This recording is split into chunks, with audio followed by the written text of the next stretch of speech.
हां. तर सध्या आपण आलेलो आहोत काळेश्वर येथे, जिथे की विष्णुपुरी प्रकल्प आहे आणि या प्रकल्पाचं नाव आहे शंकर जलाशय.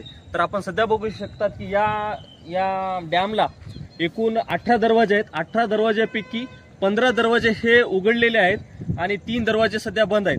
आणि हा जो पाणी आहे जो गोदावरी नदीला जाऊन पुढे जाते पाणी. आणि हा सगळा जो डॅम आपण बघू शकतात की इकडून गोदावरी नदीचा उगम त्र्यंबकेश्वर नाशिक इथून आलेला आहे आणि मोठ्या प्रमाणात पाणी इथे येत आहे.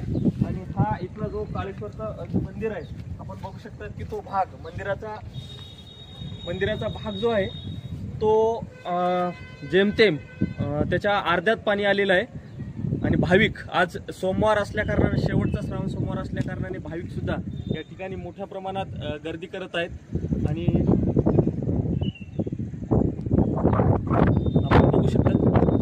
आपण बघू शकतात की हा जो परिसर जो आहे, येथील जो परिसर पूर्णपणे भरलेला आहे. आणि नांदेड शहराला 3 दिवसाचा रेड अलर्ट दिलेला आहे आणि आजूबाजूच्या सर्व गावांना सुद्धा सतर्कतेचा इशारा जिल्हाधिकारी यांनी दिलेला आहे. आपण बघू शकतात पाणीसाठा.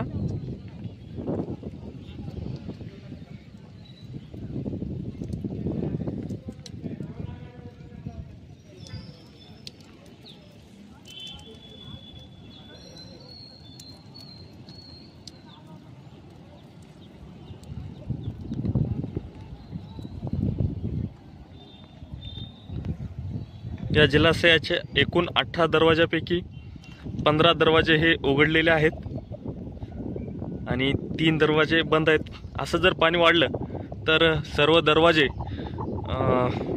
प्रशासनाला उघडावे लागतील असा एक अंदाज दिसत आहे. आणि काळेश्वर येथील महादेवाचे मंदिर आज श्रावण सोमवार असल्या कारणाने भाविकसुद्धा मोठ्या प्रमाणात इथे आलेले आहेत. आणि हा परिसर पूर्णपणे पाण्याने व्यापलेला आहे आपल्याला दिसून येते.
काय